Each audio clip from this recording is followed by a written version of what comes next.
exponencial é comum a todo mundo. Então, exponencial cá para fora. O φ é comum. Φ, tudo isso é forma de φ. Então, também eu vou ter o φ.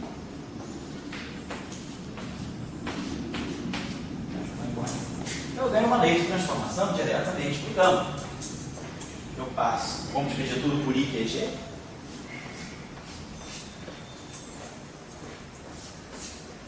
Então, a gente tira aqui o gama linha, a lei de transformação que sai é essa. Esse supercampo que eu coloquei a mão, como o supercampo que vai ser o supercampo potencial de gate, ele vai ter que ser o gama alfa menos o de alfa. Então, tipicamente, né, fica muito parecido com a linha Mi, mais dele alfa, menos dele alfa. Então, aparece algo desse tipo. E aí, é claro, essa transformação aqui vai ter que ser tal que ela vai shiftar o campo AMI que está aqui dentro pelo devido alfa. Então, eu introduzi um supercampo, né, que nós já tínhamos introduzido, que é o supercampo espinorial de Majorana, que vai fazer o papel de supercampo potencial de gate. Como o Léo falou, real. Nós estamos fazendo campo de gate, quer dizer, o campo de espinho não é carregado, é campo de tipo de fora, tipo máximo. Estamos tentando reproduzir a chamada eletrodinâmica de bidimensional. Então, isso aqui. Então, ficou claro que aqui a gente tem um acoplamento mínimo, né?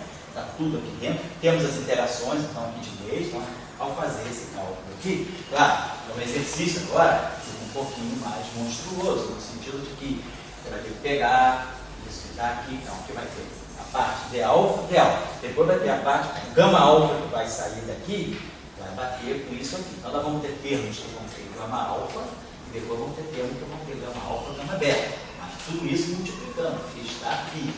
Então aqui vai ter uma derivada, né? E aqui vai ter φ está φ. Então vocês vão ter que fazer esse componente. Para sair, para ver aí como é que sai os acoplamentos de gate. Então a gente vai ver que vai sair acoplamento tipo de gate, né? φ star, dmi, φ ami, psi barrado, gama mi, psi ami, vai sair tudo, vai sair toda a eletrodinâmica, a parte de interação da matéria, a parte de interação de gate da matéria vai sair daqui. O que está faltando para nós agora? A ação de Maxwell. Faltando F mini ao quadrado. Então o F mini ao quadrado tem que sair daqui. Aqui do gama alfa. Eu tenho que buscar alguma coisa que vai me dar. Qual é a característica do F mini? Agora eu tenho que construir um supercampo que seja um supercampo invariante de gate. Eu sei qual é a transformação de gate de potencial. Da mesma forma lá na eletrodinâmica. Deixa eu tacar isso aqui para você carregar. Então eu estou sendo um pouquinho esquemático nisso, que eu acho que esses cálculos aqui são um pouco chatos, mas é puramente algébrico, não tem dificuldade. O máximo que a gente erra aí é em fator 2, na hora de contrair epsilon, e cuidado com as antisserimetrias. Então eu não vou ficar fazendo esses cálculos aí todo mundo sabe fazer. Se tiver alguma dúvida, me procura. Nós estamos só armando as coisas. A partir daí é multiplicar supercampo e pegar a parte inteira barra do tempo. Aí você deve comparar com todos os acoplamentos que a gente vai ter. Então, só indicando. Agora, a questão maior agora é definir o supercampo que vai acomodar o F mini. Então, nós já sabemos onde está o gama mi, ou o AMI. O AMI está aqui dentro do gama alfa. Está aqui. E a lei de transformação de gauge é essa aqui. Então, o exercício que fica. Façam o shift, façam essa transformação aqui. Aí vê o alfa linha. Então, aqui vai ter a primeira componente que a gente chamou que é o psi alfa. Vai ficar psi alfa linha, psi alfa, menos o que vai sair daqui. Então, quer dizer, colocando a expansão desse supercampo e colocando a expansão desse supercampo, nós vamos saber qual é a transformação de gauge de cada componente do gama alfa. Se a gente se lembrar aí, né, quando a gente definiu o supercampo gama alfa pela expansão interna, o primeiro componente dele, eu acho que a gente chamava de psi alfa, depois aparecia o escalar S, depois aparecia o escalar Q, depois aparecia o AMI e depois aparecia o lambda alfa. Esses aqui são os componentes desse supercampo. Então, ao fazer isso aqui, e sabendo quem são os componentes do lambda, a gente vai ver quais são, e vamos saber quem é a transformação de gauge de cada componente do gama alfa. E aí, é claro, tem que dar isso. Delta a mim, tem que dar alguma coisa que tira do dado. E aí caracteriza o a mim como realmente um campo de gauge. Então, o exercício só e desenvolve, né? Beleza. Bom, então, esse é um exercício mecânico que tem que ser feito. O problema nosso agora é definir o field strength. Nós sabemos que lá na teoria de gauges, o field strength é definido justamente para matar esse termo. Então eu deveria ter que definir alguma coisa que fosse me dar invariante de gauge. Então, o que eu posso fazer para definir, quer dizer, a partir do gama alfa? E outra coisa, nós sabemos, nós temos que sair do gama alfa e temos que chegar a um novo supercampo, né? Novo supercampo,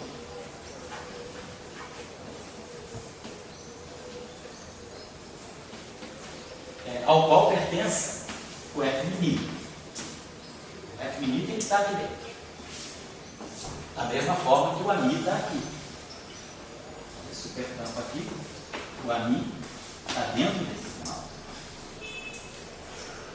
E o que a gente quer? A gente quer que esse novo supercampo aqui seja invariante de gauge.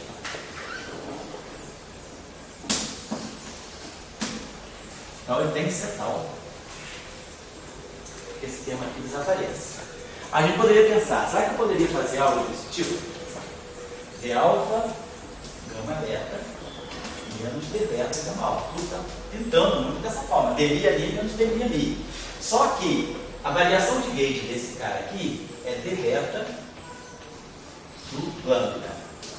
E a variação de gauge desse cara aqui é o D alfa do lambda. Lá no espaço-tempo de Minkowski fica D mi ali menos D mi ami do alfa, que é zero. Então, beleza. Então, essas duas, né? Esse campo aqui é um escalar, vai lá no espaço de Minkowski normal. D mi ali menos D mi ami do alfa. Então, isso aqui, o F mi vai entre. Mas aqui não. Essas derivadas não anticomutam. Nós temos um anticomutador não trivial entre D alfa. Se isso aqui fosse zero, não tem. Mas isso aqui, a gente sabe que não é zero, é proporcional a D mi. Então, eu não posso simplesmente fazer isso. Então tem que ter um jeito. A outra coisa que a gente sabe, para eu obter o F mi, esse cara aqui só tem a mi. Então eu tenho que produzir uma derivada espaço-temporal do a mi, para poder produzir um F mi. Então na passagem, né, desse gama alfa para esse novo supercampo, vamos dizer, eu vou colocar aqui esse novo supercampo, né, vamos chamar, vai conter o F, vamos chamar esse supercampo aqui, não sei a estrutura tensorial, mas esse supercampo aqui é o supercampo que vai acomodar aqui o F mi. Então, esse supercampo aqui, ele tem que vir desse. Mas aqui eu só tenho a mi, não tem nenhuma derivada do A. Para eu chegar ao F mi, eu vou ter que ler nessas componentes aqui alguma coisa que seja devido a mi, mas tem que ter uma derivada do A. Então, ao passar daqui para cá, eu tenho que produzir uma derivada. Espaço-temporal. Por exemplo, se eu, o que eu tenho à disposição? Eu tenho que cancelar aquele termo lá. Então, a nossa álgebra de supersimetria aqui, ela deve, bom, vamos só colocar uma observação aqui, uma outra observação aqui, que é essas duas derivadas aqui, essa nossa observação, essa derivada aqui, ela tem o primeiro termo que é o D alfa. E o segundo termo, que é alguma coisa que tem lá, se é menos 1, vamos colocar assim, gama mi, já tem um fatorio. Temos um termo aqui que é o real, e o outro termo é se é menos 1, gama mi, teta, alfa, termo de mi. Então, uma derivada dessa aqui contém uma derivada espacial dessa e uma derivada do tipo termo de mi. E, ao mesmo tempo, eu tenho que produzir, se eu colocar uma derivada desse tipo aqui, isso pode acertar para mim. Mas ao mesmo tempo, eu tenho que matar aquele parâmetro de gauge lá. Eu tenho que terminar com um F que seja invariante de gauge. Então, o outro vínculo que nós temos é que o F min seja igual ao F. Ao fazer uma transformação de gauge aqui, as coisas têm que ser tais que o F min fique igual ao F. Então,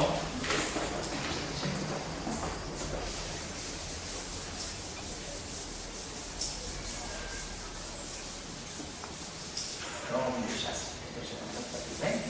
Então, olha, a solução também não é complicada, a solução aqui é razoavelmente simples, né?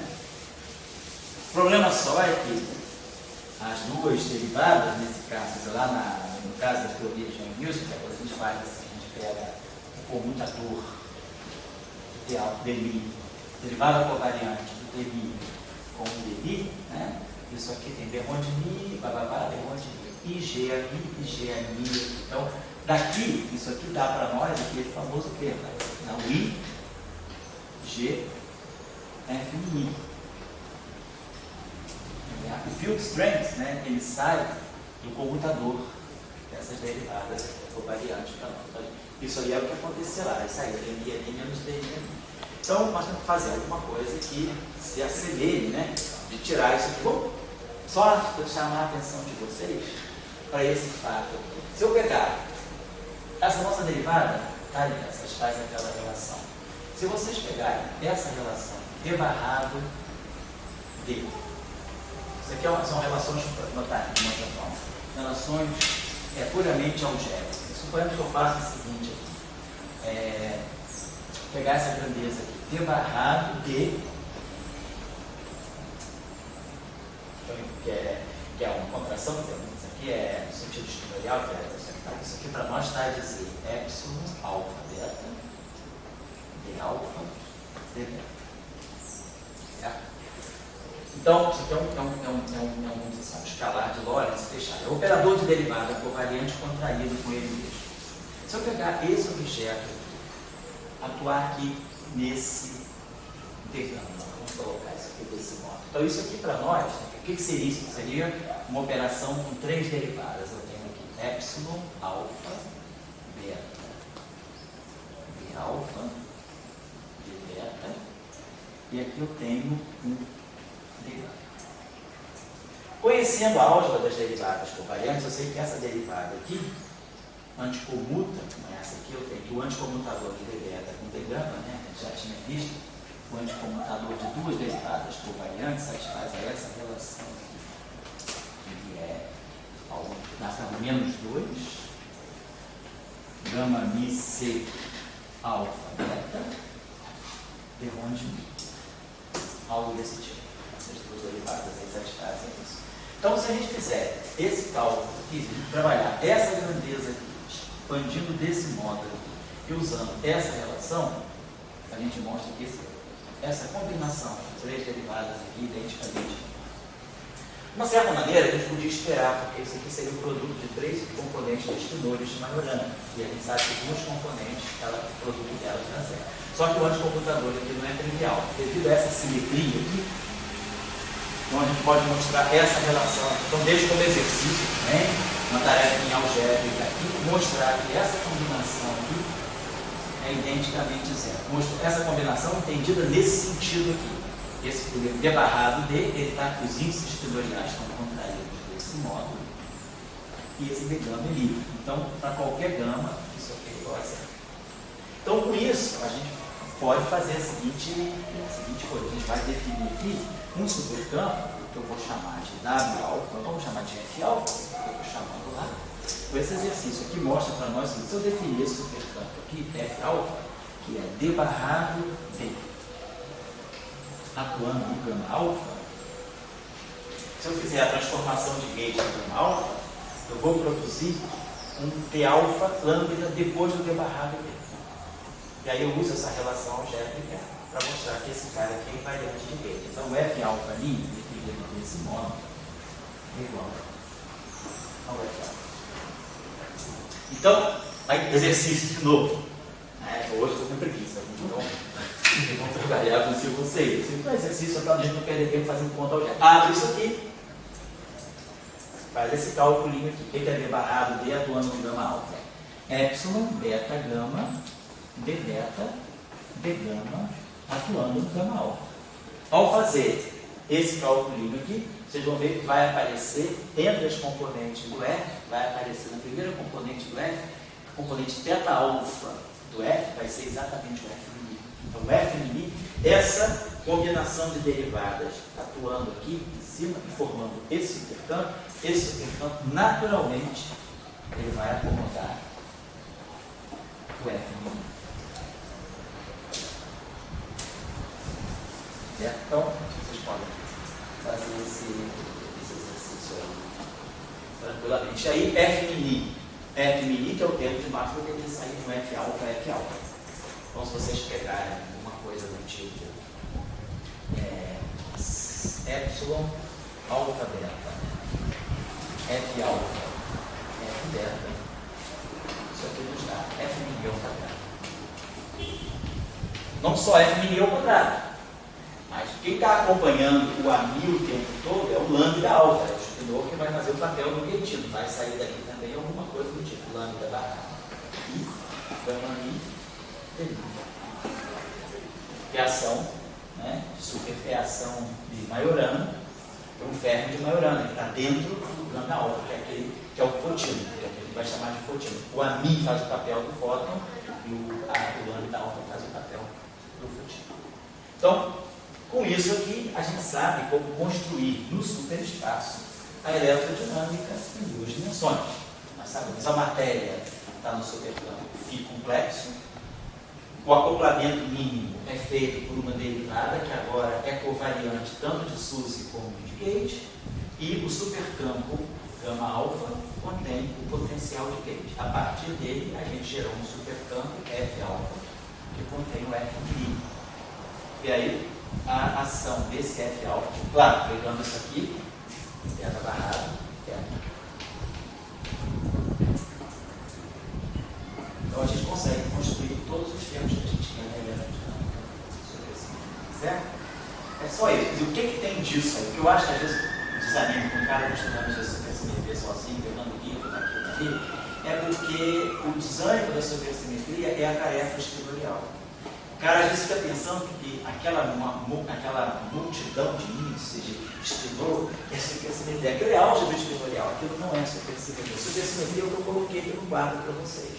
É o que é o superespaço, que são os supercampos. Tudo que eu não fiz no quadro, justamente é para desconstruir um pouco essa ideia, eu não fiz no quadro que não é tarefa da supersimetria, que é multiplicar espinor por espinor, contrair epsilon com epsilon, passar aqui para cá. Ou seja, a parte algébrica, isso é simplesmente assim, um trabalho sujo. A supersimetria está aí, é isso aí, é definir os supercampos e saber como os supercampos têm que ser combinados para produzir as ações que nós conhecemos. A ação de Maxwell, a ação da matéria acoplada com os campos de Gauge, acoplamentos mínimos, acabou. Isso para nós é a supersimetria. Como eu construo o modelo sigma não linear, combinando daquela forma os supercampos. É isso. O resto, às vezes o cara pega o livro de supersimetria, o capítulo 1, ou então pior ainda, o mais maldito de todos é o apêndice A. O apêndice A é um troço desse tamanho, só com álgebra escritorial. Então o cara olha para aqui e fala, pô, eu tenho que aprender tudo isso. E aí começa a levantar isso, a baixar isso, pô, muda. Aí o cara não pode fazer esse trabalho primeiro, porque senão ele pensa que supersimetria é uma coisa assim, chata e complicada. Né? Complicada não é difícil porque conta algebra, mas é chato. Então, é uma coisa, chega numa casa muito bonita, né? A casa está toda desarrumada. Eu não vou comprar aquela casa que está desarrumada, ou eu compro e depois eu arrumo, né? Então, estou ensinando vocês a entrarem na casa, achar a casa legal e depois vocês vão arrumar. O trabalho de arrumação é um trabalho de bastidor, é fazer essa álgebra chata. Quem quiser sentar e reproduzir esses cálculos, não vai aprender muito. Vai ficar com carinho aqui no dedo, vai ganhar destreza. É uma coisa que tem que fazer uma vez na vida, só uma vez na vida. Depois nunca mais precisa repetir, só na hora de dar aula. Então, só na hora de dar aula tem que fazer isso novo. Mas nem mais eu estou fazendo treinamento, mas fazer isso anos e anos. Né? Então, eu estou tentando colocar para vocês só a parte mais esquematizada, os passos. Se vocês não soubessem essas coisas, eu vou ensinar, mas eu já ensinei nos cursos, todos os nossos cursos de eletromagnetismo, de produto de óleo, a gente mexe pra caramba com os espinores. Então, toda essa discussão dos espinores está feita aí. Então, não vou fazer, estou só indicando para você. Agora, faça esse cálculo, atuar com essa derivada aqui, atuar tipo delta deriva em relação à teta multiplica, dá isso aí. Mas então a gente já sabe construir uma ação. O modelo de Schwinger, tem duas observações, dois pontos adicionais que eu gostaria de colocar para vocês, que é o Majorana vai, que eu não falei ainda, e uma simplificação para fazer esses cálculos, que é o seguinte, uma coisa muito simples. Observe o seguinte, sempre falei, na aula passada, e hoje a gente reassinou, que a ação de supersimetria, ela vem, né, de um lagrangiano que não é invariante supersimétrico. O lagrangiano é sempre um produto de supercampos, faço um produto de um certo número de supercampos e tomo no final de tudo a componente θ barrado θ. Então é isso que é um termo tipo de um lagrangiano supersimétrico. Ele é, na verdade, a componente mais alta de um supercampo. Então o lagrangiano em si, ele não é nem um supercampo, ele é simplesmente a componente de mais alto θ de qualquer supercampo. Por quê? Porque isso garante que a transformação de supersimetria desse objeto é uma derivada total, então dentro de uma ação, expressando as configurações topológicas que tem no invariante de SUSY. Então, essa é a tarefa, vou pegar sempre a última componente θ. Mas observe o seguinte, se eu quiser pegar a última componente θ, observe que eu tenho um dispositivo também simples para fazer isso. Imagine que eu pegue a derivada alfa de um supercampo. Vou pegar aqui um supercampo genérico, S. Então, essa derivada alfa, então só para ver a estrutura dela, ela tem um D alfa, tem aqui a parte incerta, né? Vou botar aqui que tem blá, que é o Mi D. Isso aqui é atuando em S. Então, aqui vou botar aqui porque tem um θ. Aqui tem o gama mi, né? Então, esse mi aqui vem o gama mi que está aqui, tem o índice alfa, que isso aqui é um estilômetro. Então, isso aqui é o contrário. Se é menos 1, gama mi, θ, inicial. O gama mi contrai, né, com esse verão de mi. Tá? Então, isso é a derivada covariante. Então, observe que quando eu atuo com isso aqui no meu supercampo, esse termo aqui, ao bater na componente desse supercampo aqui, então, ele tem três categorias de componente. Ele tem uma componente sem θ, tem uma componente que é linear em θ, e tem a componente dele que é quadrática em θ. Essa é a estrutura geral de qualquer supercampo. Qualquer supercampo, ele vai ser uma expansão em θ que para sempre nesse segundo termo. Então, a estrutura desse supercampo é sempre essa. Claro, esse termo ao bater aqui é sempre zero. Esse termo aqui tem um θ. Ao bater aqui, ele vai produzir 3 θs. Também vai dar zero. Agora, esse termo aqui tem um θ. Então, ao bater nesse termo aqui, esse termo aqui vai produzir, por exemplo, uma derivada do que está aqui e vai colocar um θ a mais aqui. Vou colocar desse lado. E se eu atuar agora, então o que eu estou precisando tirar do meu supercampo produto? Eu estou precisando tirar a componente mais alta do θ desse. Se eu quiser tirar, mas eu tenho um supercampo S só, tem essa estrutura. Se eu quiser tirar a componente de mais alto θ dele, o que eu posso fazer? Se eu quiser atuar com duas derivadas aqui, se eu atuar com um d beta e com um d alfa em cima desse S, eu vou produzir esse primeiro termo. Se eu pegar o d beta que vem daqui, um d alfa que vem daqui e atuar aqui, eu vou estar tirando automaticamente a componente mais alta interna desse supercampo. Entenderam, né? Se eu pegar simplesmente isso aqui, cada termo desse, é isso aqui. Se eu pegar o primeiro termo que vem daqui com o primeiro termo que vem daqui, eu tenho um simples d beta e um simples d alfa atuando aqui. Eu vou, na verdade, eu vou limpar esses dois termos, vou limpar essa componente. Então vai aparecer, vamos dizer que essa componente aqui, vamos dizer que isso aqui eu chamo de A, isso aqui eu chamo de B, isso aqui eu chamo de C, é a estrutura desse supercampo. Então, quando o primeiro termo, D alfa, D beta, D termo de beta, termo de alfa atuar aqui, eu vou produzir esse C. Claro, esse vai produzir delta de beta alguma coisa, esse termo aqui vão aparecer esses dois índices aqui. Então, o ideal é sempre a gente botar logo aqui o F no beta. No fundo, eu estou fazendo isso, D barrado beta, D barrado D. F beta alfa, isso aqui é a mesma coisa que D barrado D. Então, quando eu atuar com isso aqui, automaticamente eu limpo esse C. Beleza, estou produzindo esse C. Claro, não vou produzir só isso. Depois, por exemplo, esse termo, eu quero limpar tudo interno. Então, se esse termo aqui, esse termo aqui que tem um só θ. Então, sempre que esse termo aqui bater em alguém, ele vai produzir um θ. Mas esse termo que está aqui na frente, ele vai poder limpar. Então, por exemplo, esse D que está aqui, se eu pegar o termo de beta, desse cara aqui, e atuar nesse termo, ele vai limpar o θ e vai me dar um termo independente de beta. final. Vai me dar um termo, eu preciso ter um termo que seja, que me acompanhe isso aqui. Eu estou querendo pegar a componente mais alta desse supercampo aqui. Então, esse primeiro termo me limpa. Qualquer outro termo que me limpar o θ vai trair um derivado. Então, eu vou produzir sempre esse C mais termos que tem um operador de derivada. Então, mais termo que tem operador de derivada dentro da ação, para nós é inconsequente. Então, o procedimento de pegar supercampos, multiplicar e tirar a componente mais alta em θ é equivalente a fazer a seguinte coisa: a atuar nesse operador aqui em cima do supercampo. Ao atuar com esse operador em cima desse supercampo, do ponto de vista da ação, isso aqui é a mesma coisa que eu pegar o S, θ barrado dela. Porque a diferença que vai ter entre isso e essa operação vão ser termos de derivada. Então, uma forma mais padronizada de se fazer tudo isso que a gente fez é, ao invés de ficar toda hora pegando o supercampo, multiplicando e tirando o componente θ barrado θ, a gente já faz uma coisa mais, vamos dizer, mais até elegante. A gente define o elemento de volume do espaço, do superespaço. D2x é a parte espacial. E aqui é a parte d barrado d. Então, esse operador aqui, e a gente vê outra coisa aqui. Esse operador aqui, se vocês observarem bem, o que eu estou fazendo com ele? Eu estou integrando, eu estou derivando em θ alfa e derivando em θ beta.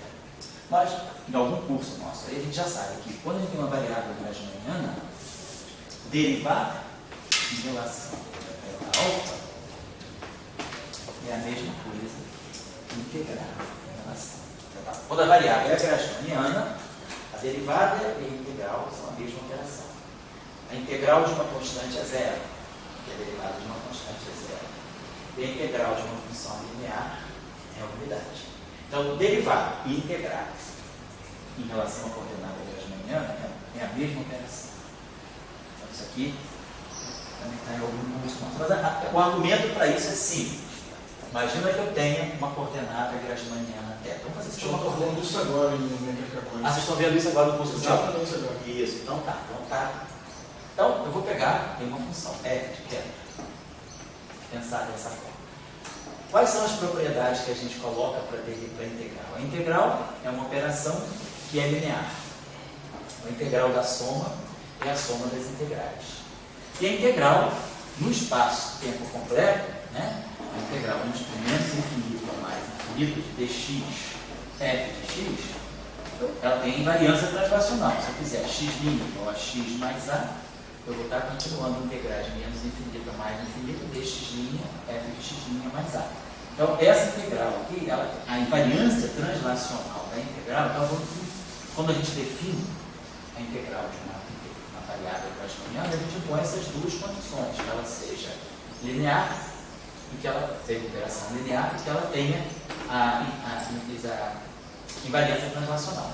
Então, se eu pegar a função, se eu tenho uma coordenada grassmanniana, a expansão mais geral que eu posso fazer dela é essa, é uma coordenada só. De θ2 é zero.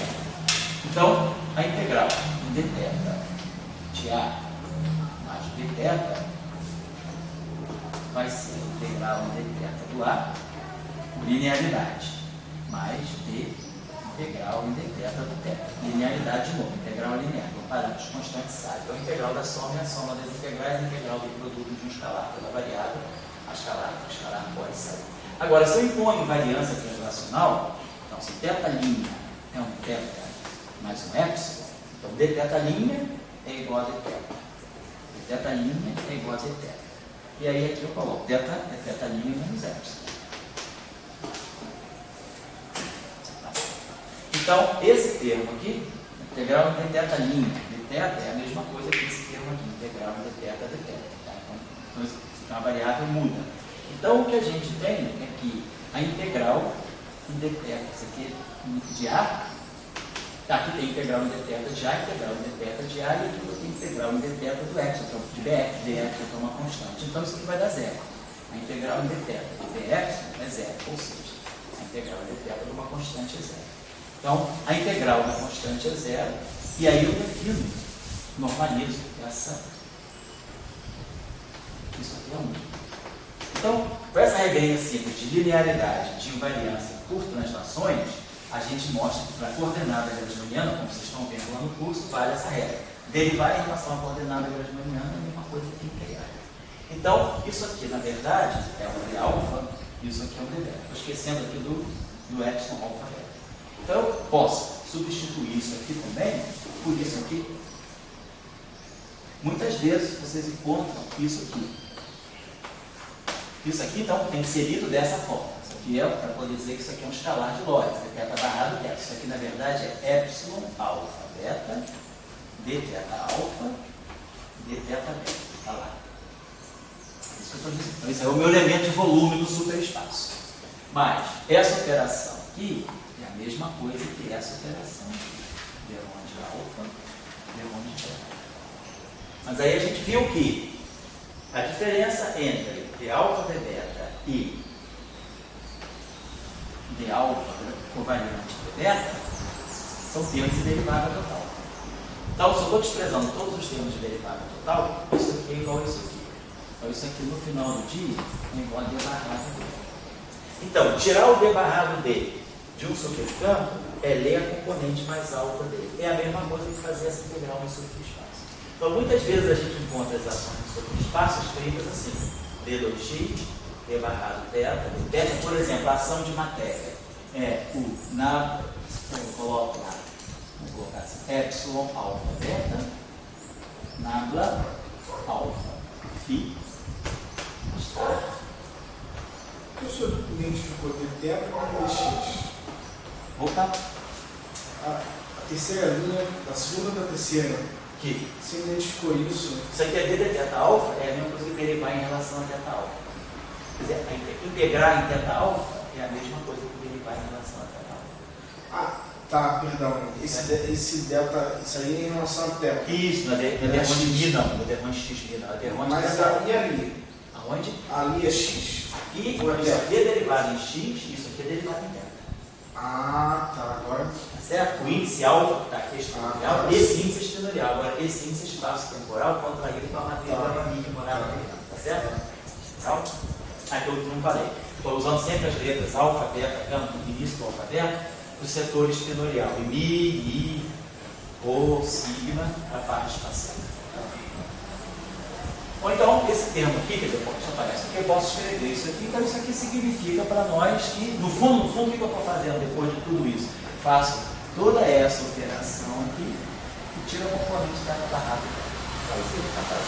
É uma outra maneira de escrever, que aí a gente define dessa forma o elemento de volume no superespaço. Mas, em termos práticos, na verdade, o que a gente está fazendo é isso: é pegar qualquer supercampo e tirar a componente de θ barrado θ. Então, eu tenho que saber como compor supercampos, faço esse produto, lá no final eu leio a componente θ barrado θ dele e vejo que isso aí é um bom candidato à ação. Agora, ação de quê? Pode ser ação de Mills, pode ser ação no modelo sigma, depende do que eu estou buscando.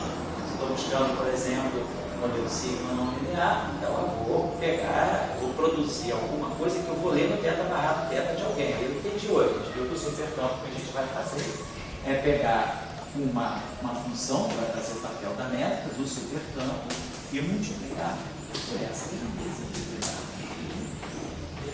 então, isso aqui, se eu faço essa operação toda e lá no final do dia eu leio a componente θ barrado θ disso tudo, eu vou achar lá dentro essa ação aqui do modelo sigma não linear, claro, e mais tudo que a supersimetria me dá como parceiro, parte termônica, certo? Então, esse é o procedimento normal da supersimetria. Acho que eu posso ir parando por aqui, só para finalizar rapidinho, para falar com vocês do Majorana-Vaio, porque tem uma característica interessante do Majorana-Vaio em conexão com um tipo especial de supersimetria que a gente tem em duas dimensões. Eu vou começar aí rapidinho, que é uma coisa breve.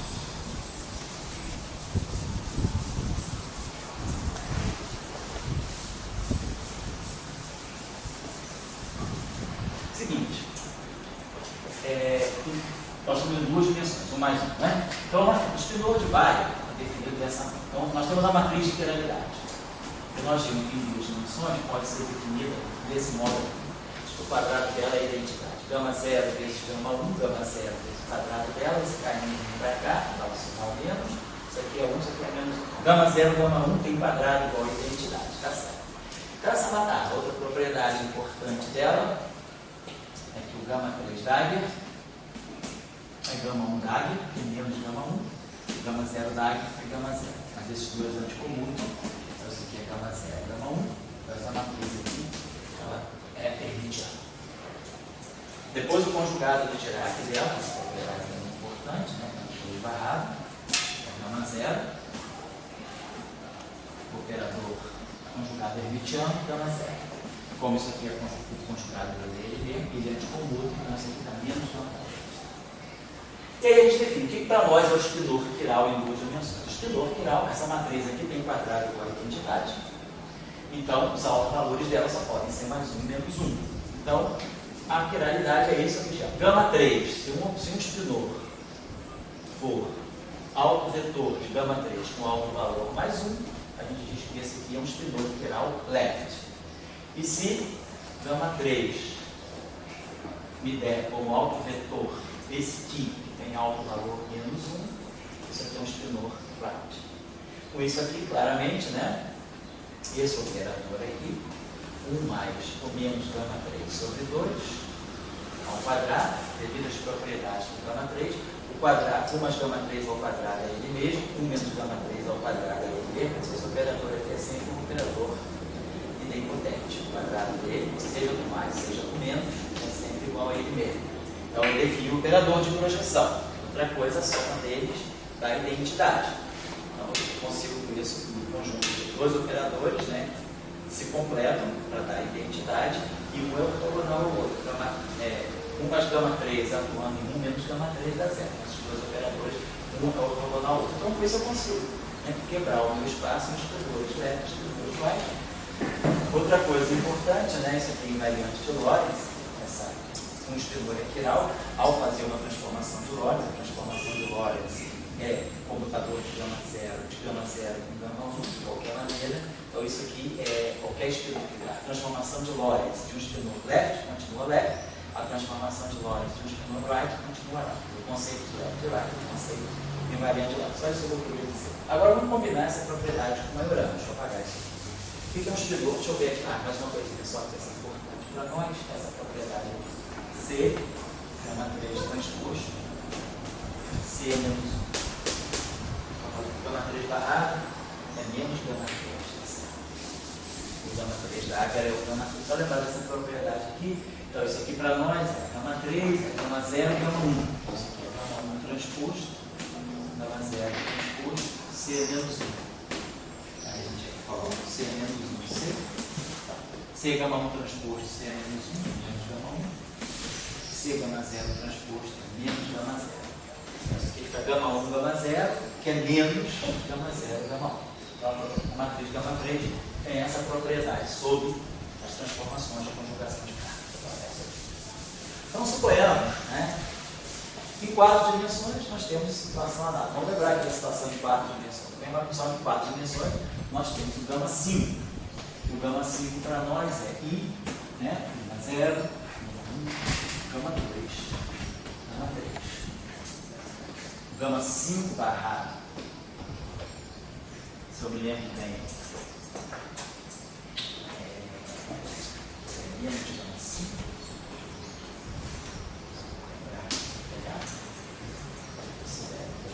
barrado,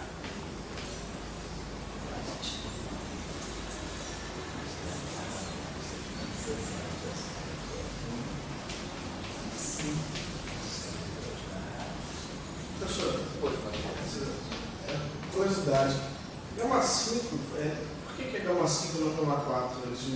Não, é uma questão, porque você tem 4 dimensões, gama 0, gama 1, gama 2, gama 3. Poderia se chamar de gama 4, mas aí a tradição colocou o gama 5. Engraçado.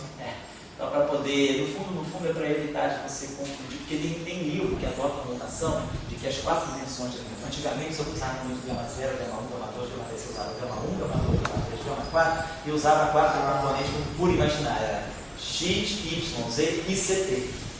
Então isso tinha um gama 4. Você então usava a quarta componente. Então, nesse caso, eu trabalhava com gama 1, gama 2, gama 3, gama 4. Mas esse gama 4 é apenas um gama, não é o produto de todos. Então, para evitar nessa época, não, gama 1, gama 2, gama 3, gama 4 e o gama 5.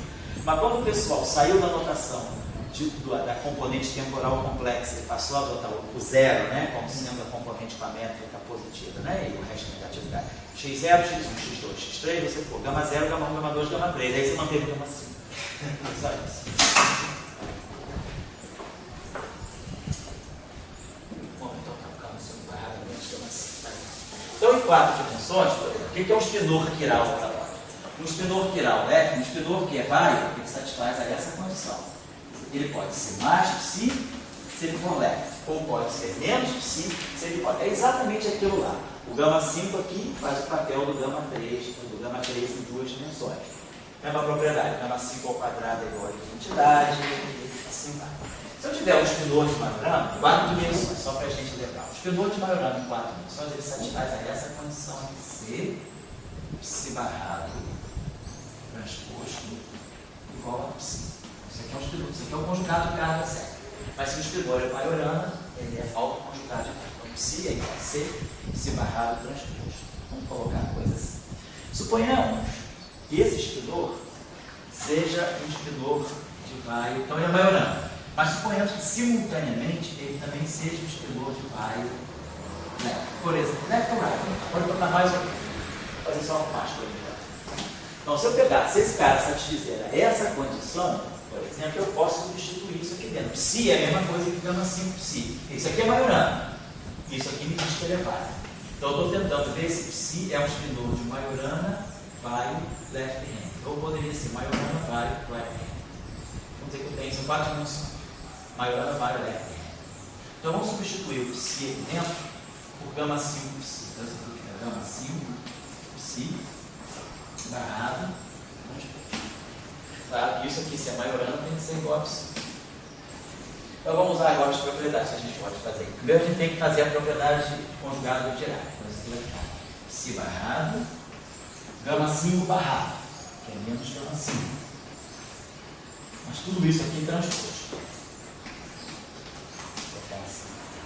Eu já posso trabalhar. Agora a gente vai fazer o paralelo em 2 dimensões. Então, esse sinal mesmo, vou colocar ele aqui na frente. Então, isso aqui vai ficar para nós. Menos C, gama 5 transposto. C é menos 1.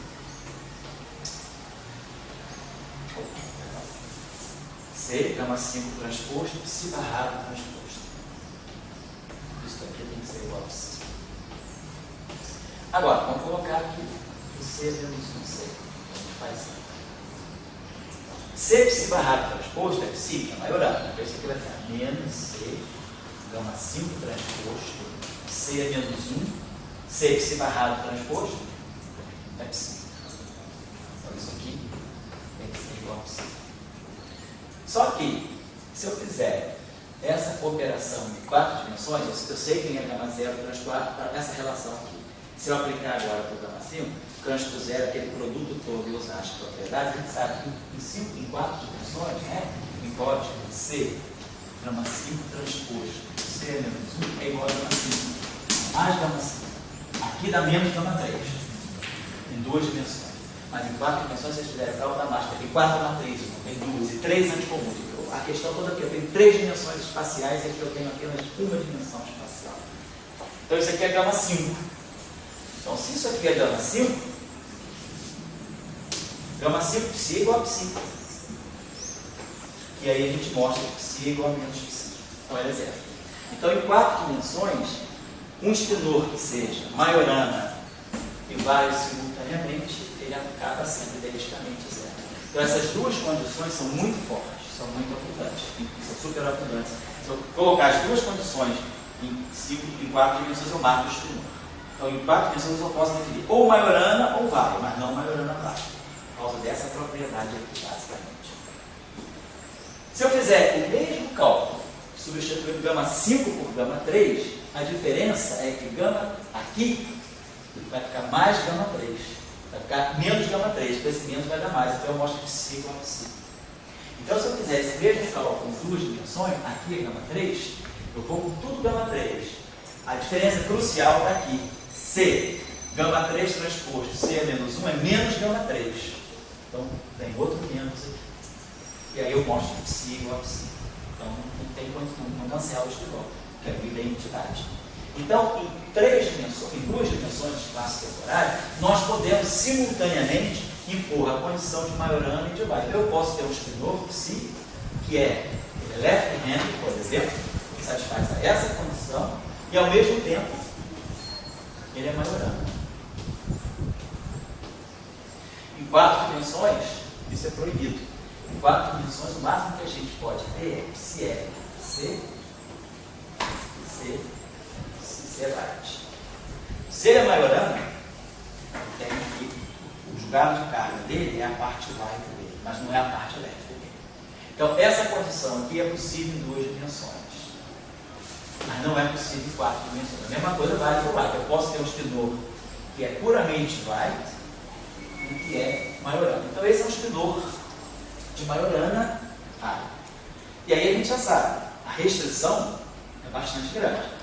Suponhamos, vamos pegar aqui, nós suponhamos que a gente esteja trabalhando com essa condição, que a gente esteja trabalhando na representação de Dirac. Pegar gama 0, por exemplo, igual ao sigma 3. Vamos dizer, para nós o gama 0 seja 1, 0, 0, menos 1. O gama 1 tem que ter quadrado igual a menos 1, e a gente comuta com esse cara. Quando é que eu pego gama 1 igual a I sigma 1? Então, é I sigma 2. Sigma 2 é 0 menos I e 0. Então fica 0, 1, menos 1, 0. Então essa matriz aqui tem quadrado igual a menos 1, essa tem quadrado igual a 1 e elas anticomutam. Então é uma boa álgebra de Clifford para 2 dimensões.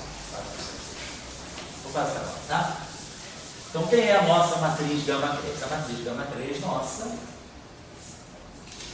Gama 3 é gama 0, gama 1.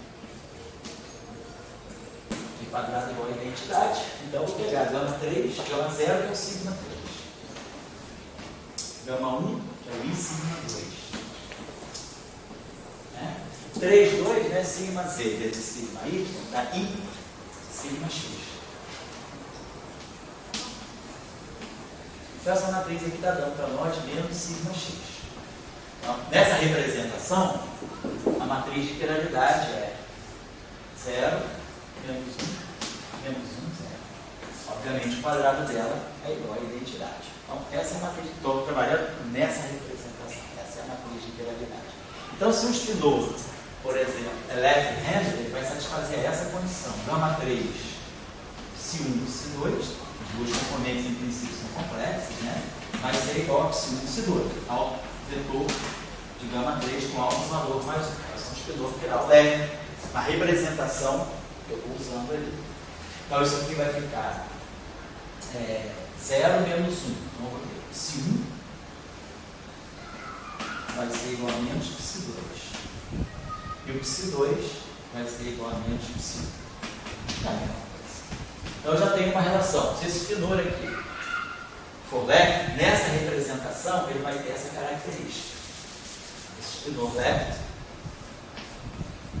ele é psi 1 menos psi 1. Então, o fato dele ser left reduziu de 4 componentes reais, ou 2 complexas, para 2 componentes reais, ou 1 complexa. Então, psi 2 já é menos psi 1. Então, aqui eu tinha parte real, parte imaginária, parte real, parte imaginária. 4 componentes independentes. Aqui eu caí com 2 componentes independentes. Então, o fato do spinor ser viral me diz que ele tem 2 componentes independentes. Agora, vamos pôr a condição de Majorana, eu não pus ainda. Condição de Majorana é esse carinha, né? Quer dizer, se eu pegar o conjugado de carga, eu vou pegar aqui o psi, é igual a C, psi barrado, transposto. Isso aqui é C, psi barrado, velocidade, gama 0, transposto. Isso vai ficar C, geral, gama 0, transposto, psi estável.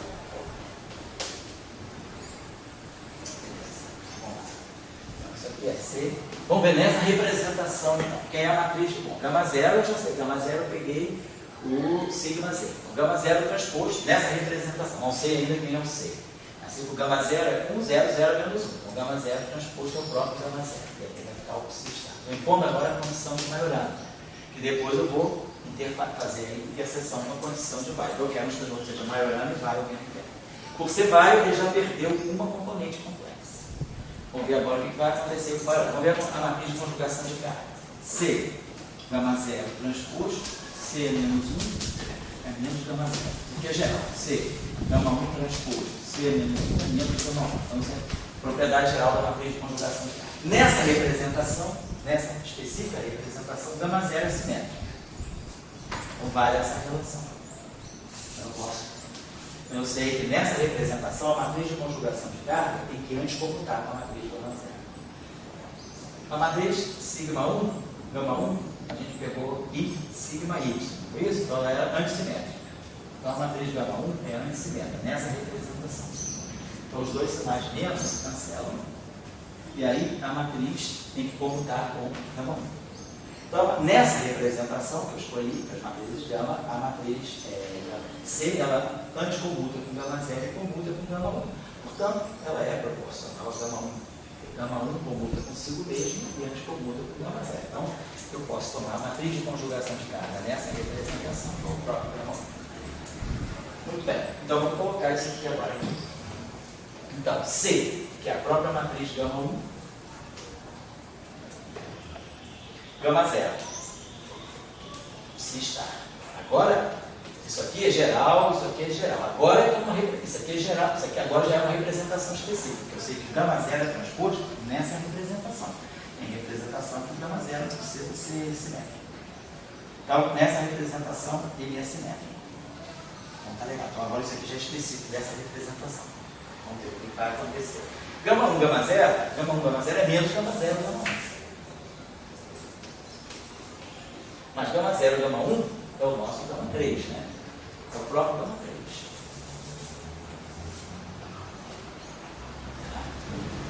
3. Só para ver aqui, então vamos apagar. Bom, mas o gama 3 para nós está aqui. O gama 3 é isso aqui. Então a gente tem que psi. Então vamos agora já colocar. Já sei que psi é quiral. Psi elétrico. Olha isso aqui. Então o fato de psi ser elétrico já me deu essa condição aqui. Então já vou trabalhar aqui com esse psi. Já vou usar o fato dele ser elétrico. Psi 1 menos psi 1. Menos gama 3. É isso aqui. É 0, 1, 1, 0. Isso aqui é gama 3. Agora é menos gama 3. Isso aqui é psi estar. Então isso aqui é psi 1 estar. Isso aqui é menos psi 1 estar. Então agora juntando tudo, eu tenho psi 1 é igual a menos psi 1 estar.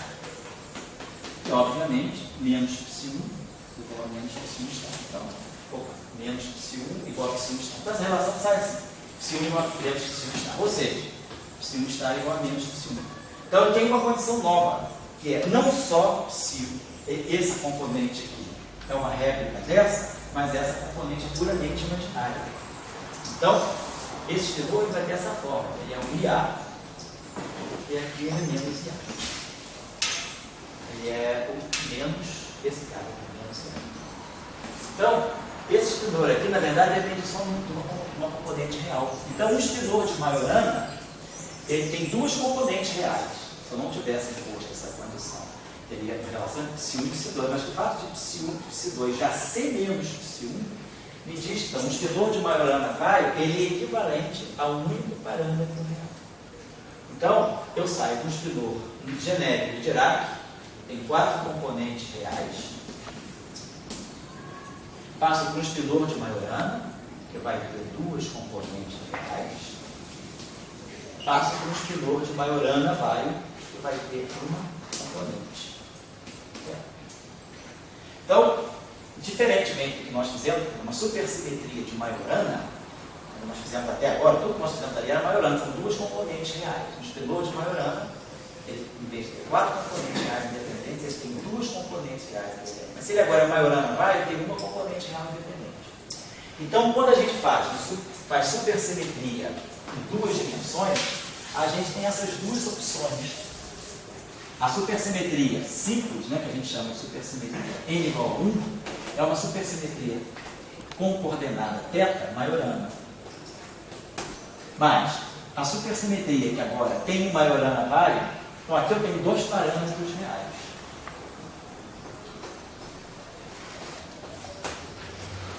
A supersimetria que tem Majorana vário, o θc é θ e o gama 3 θ também é θ, ela tem um parâmetro real. Então essa supersimetria é a metade dessa. Então essa supersimetria que nós chamamos de supersimetria N igual a meio.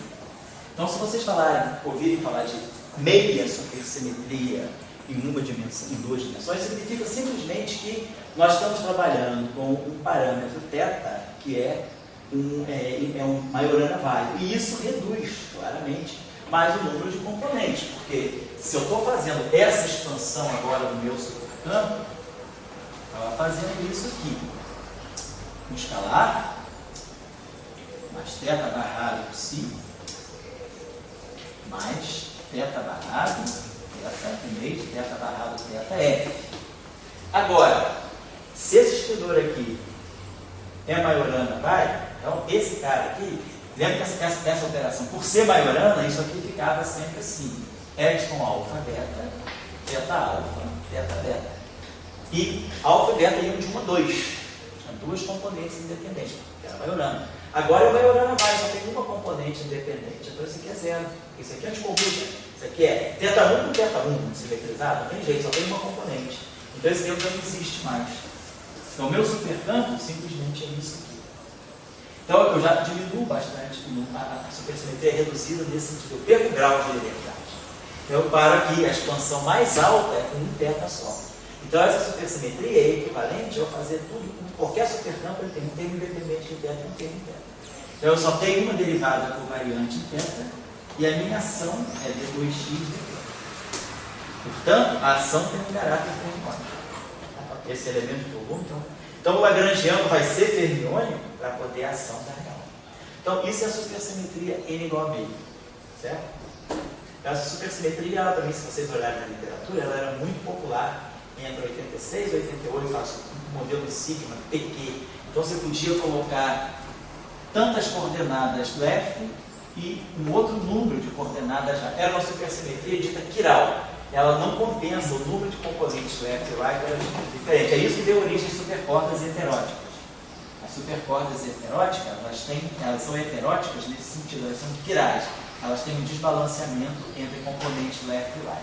Isso é possível em duas dimensões por causa dessa possibilidade que nós temos de definir esquinor de Majorana vário. Em 4 dimensões não existe Majorana vário. O esquinor mais simples que eu possa construir ou é o Majorana ou é o vário. A gente opta pelo Majorana porque é o real. Então o esquinor mais simples que nós temos em 4 dimensões é o Majorana.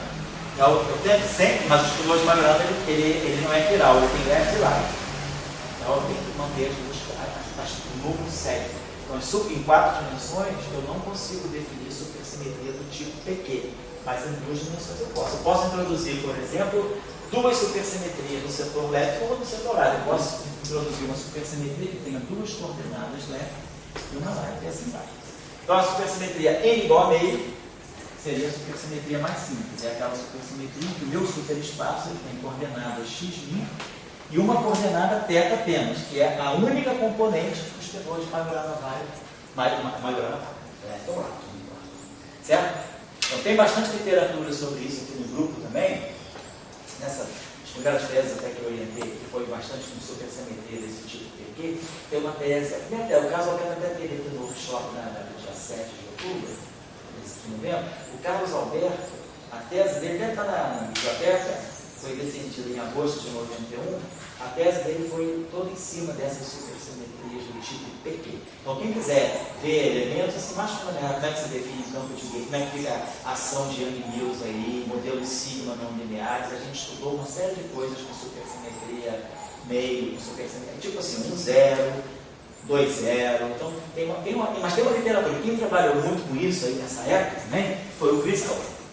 Então, se vocês quiserem aprender assim, alguns fatos essenciais sobre supersimetrias PQ, vocês podem consultar o Chris Hull entre 85 e 88. Teve outros autores também. Nós vemos isso aqui, mas vamos dizer assim, o cara que eu considero que era lead person na área era o Chris Hall. E o Townsend também. Chris Hall e o Peter Townsend.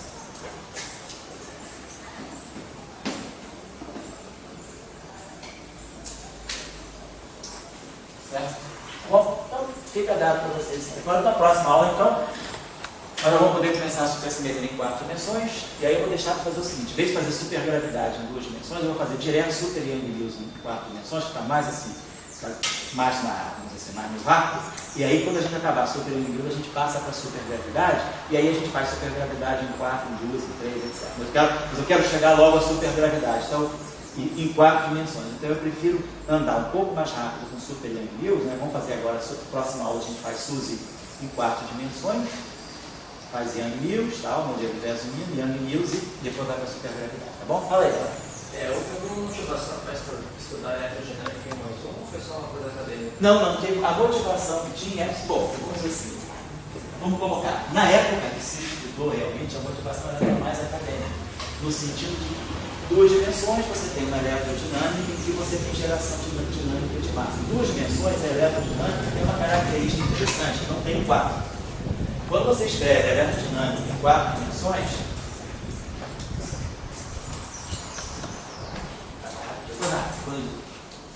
2 minutos. Quando você escreve eletrodinâmica em 4 dimensões, você faz, vamos dizer que você não coloca massa para a matéria. Você tem F' ao quadrado, psi barrado e gama mi, dmi, psi. A interação de gauge está aqui. Campo fermion. Então aqui você tem a interação de gauge. Psi barrado, gama mi, psi a mi. Essa constante de acoplamento em 4 dimensões, 3 meios, 3 meios, 3 e 1 quarto. A constante de acoplamento é adimensional. Massa zero. Se você faz exatamente a mesma eletrodinâmica em 2 dimensões, meio com meio, 1 com 0, 0. Então a carga elétrica, a constante de acoplamento tem dimensão de massa. Então, se ela tem dimensão de massa, teoria super renormalizada. E aí, a própria constante de acoplamento tem dimensão de massa. Então, se você calcula o gráfico de alta energia do fóton em 2 dimensões, a correção quântica de primeira ordem faz com que o propagador deixe de ser 1 sobre K2 e gere aqui um termo do tipo E2. Então, você ganha uma massa ao quadrado que é a própria constante de acoplamento, porque a constante de acoplamento tem dimensão. Então, ela é capaz de gerar massa. Então, isso é chamado, a eletrodinâmica de 2 dimensões tinha essa propriedade porque ela gerava massa pela própria dinâmica.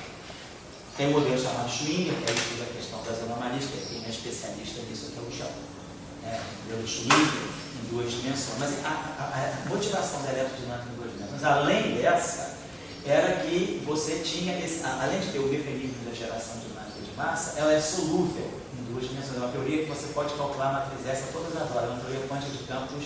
Você pode tirar ela completa. Depois, mais tarde, isso foi na década de 60. Depois, mais tarde, começaram a aparecer esses fenômenos bidimensionais. Então, a eletrodinâmica começou a ganhar força em 2 dimensões porque você começou a ter os fenômenos planares. Então, vale a pena tentar entender a teoria de gauge de 2 dimensões. Tá? Então, hoje ela não é mais um exercício meramente acadêmico por causa dessa possibilidade de você estudar uma física planar. Então, na época, então, se estudava o modelo de Schwinger. Então, na época da supersimetria, se fazia bastante, assim, se estudou bastante as teorias, os modelos de gauge bidimensionais supersimétricos, certo? Existe acoplamento não mínimo, sim, 2 dimensões? No mínimo, sim, pode introduzir um acoplamento no mínimo. Por exemplo, você pode pegar alguma coisa do tipo, não teria nenhum problema. Você poderia pegar alguma coisa do tipo, por exemplo, psi barrado, psi, F, K, F' ao quadrado, por exemplo. Você pode fazer acoplamento no mínimo. Você tem como fazer acoplamento no mínimo. Agora, a única questão que você tem em 2 dimensões é se você for fazer isso aqui, psi barrado, sigma mini, né? Psi, F mini. É um acoplamento no mínimo, em 2 dimensões. Isso aqui, só que em 2 dimensões, essa matriz aqui, na verdade é o gama 3, né? Porque quem é gama em 2 dimensões, isso aqui é 0 e 1, só pode ser 0 e 1. Então eu tenho um comutador de gama 0 com gama 1. Então, e também em 2 dimensões, né, eu só tenho campo Se isso aqui só pode ser 0 e 1, então isso aqui vai te dar o gama 3. Mas isso aqui vai te dar o F01. F01 é o campo elétrico. Então você não tem componente magnético, você não tem acoplamento não mínimo. Porque eu não tenho nem campo magnético, mas só tem campo elétrico. Mas seria um acoplamento não mínimo que você poderia escrever. Certo? Então tá, eu acho que a gente pode fazer. Hoje eu tenho aqui uma notícia legal para vocês aí. Eu estava tentando trazer um cara para eu vir aqui nas férias, né? Para nossas atividades de verão. E aí a gente teve um exemplo que ele conseguiu uma parte do dinheiro lá na França. Então ele vai poder ver o Sanfriot. Ele é especialista, ele foi aluno do De Rafael, aquele que eu dei as referências para vocês dos cálculos de horas mais altos. E o Sam vai fazer para a gente aqui, pedir para ele fazer 4 aulas, ele vai ficar aqui de 23 de janeiro até o dia 4 de fevereiro. Então eu pedi para ele concentrar nesse período que ele tiver aqui 4 aulinhas sobre esses cálculos quânticos, a ordem eletrodinâmica, a ordem mais alta. Então ele é especialista nessa questão do gêmeos 2. Eu vou pedir para ele trabalhar um pouco com vocês, os gêmeos 2. Ele não é muito especialista, mas ele pode preparar um materialzinho bom para vocês sobre a discussão também do movimento de polo elétrico e campo elétrico. Então ele vai jogar essas aulinhas para ele no verão, certo? Então depois eu vou passar o programa para vocês, eu estava esperando ele fechar para eu poder fazer o programa final. Mas vai ser interessante, porque ele trabalhou com o De Rafael, que é a pessoa que foi praticamente o líder, né? A pessoa de maior renome no mundo ali, sobre esses cálculos de ordens mais altas, né? Do momento magnético do elétron, do mundo, né? Toda essa discussão de até que ordem vai a QED, da onde começa a eletroplaca, da onde começa a PCB, dentro do gêmeos 2, né? E nova física também. Então o Sam vai colocar para nós como é que está o status atual dessa discussão. Tá?